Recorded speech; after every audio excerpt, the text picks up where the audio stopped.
علی نام ہے. آپ سب کو میرا سلام. جتنے یہاں کے لوگ ہیں وہ تو جانتے ہیں کہ میرا نام پاسٹر شفقت ہے, اور جو بھی نئے بہن بھائی ہیں ان کو بتاتا چلوں کہ میرا نام شفقت ہے, اور میں یہاں پر پاسبانی خدمت کا انجام دیتا ہوں. اور میرے چرچ کا نام the lord of all nations church ہے, کہ سب قوموں کا خدا. اس میں کسی ایک قوم کو محدود نہیں کیا گیا,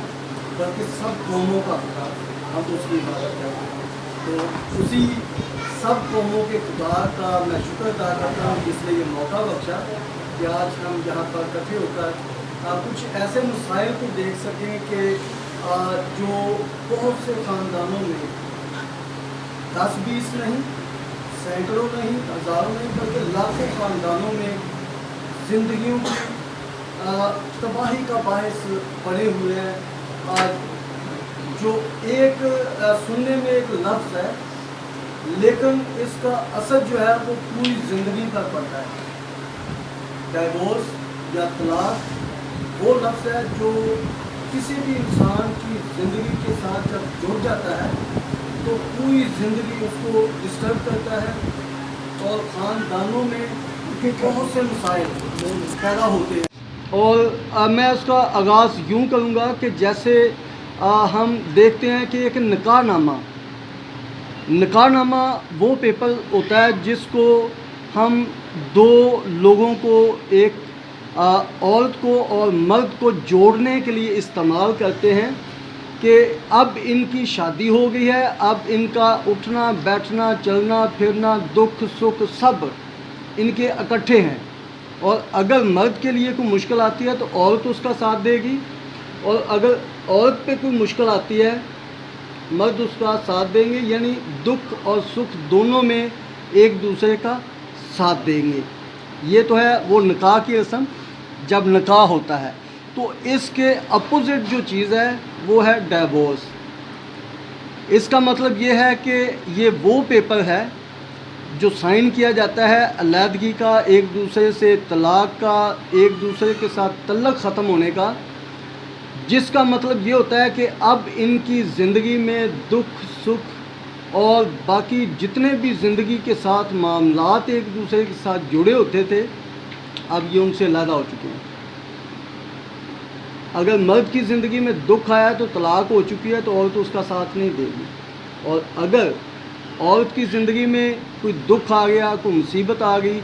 تو اگر ڈائیورس ہو چکی ہے, سیپریشن ہو چکی ہے, تو مرد اس کا ساتھ نہیں دیتا. وجہ کیونکہ یہ جو پیپر سائن ہوتا ہے جب طلاق ہو جاتی ہے تو پھر وہ آپس میں ڈسکنیکٹ ہو جاتے ہیں, ایک دوسرے سے تعلق ہی ختم ہو گیا. تو اس پہ بھی جب بات کرتے ہیں تو ڈائیورس کا مطلب بھی یہ ہوتا ہے کہ اب ایک دوسرے کی زندگی میں مداخلت نہیں کر سکتے, اب ان کا لینا دینا ایک دوسرے کے ساتھ ختم ہو چکا ہے. اور جیسے شادیوں میں جب رسمیں ہوتی ہیں, ملنے کی رسم ہوتی ہے, اور بہت سی ایسی رسمیں ہوتی ہیں جس میں گفٹ دیے جاتے ہیں, تو ہوتا کیا ہے کہ یہ جو میرے ماموں ہیں, یہ میرے چاچو ہیں, یہ تایا ہیں, یہ بھائی ہیں, یہ بہن بھائی ہیں, سب کو گفٹ دیے جاتے ہیں. اور خاص طور پر جب ملنے کی رسم ہوتی ہے تو کچھ گفٹ ہوتے ہیں جو ان کو دیے جاتے ہیں. تو اس کے الٹ جب ڈائیورس ہوتی ہے تو وہی انتہائی نزدیکی رشتہ دار کلہاڑیاں, ڈنڈے, سوٹے, پسٹل, گنے اٹھا کے آ جاتے ہیں اور ایک دوسرے کی جان کے دشمن بن جاتے ہیں. اور یہ 1 2 10 20 یا سینکڑوں یا ہزاروں نہیں, بلکہ اگر فیملی کیسز کی تعداد دیکھیں تو کئی لاکھوں میں ہوتی ہے. اور آج بھی اگر ہم دیکھیں تو فیملی کورٹس جو ہیں وہ بھری پڑی ہیں طلاقوں کے کیسوں کے سلسلے میں. اور شاید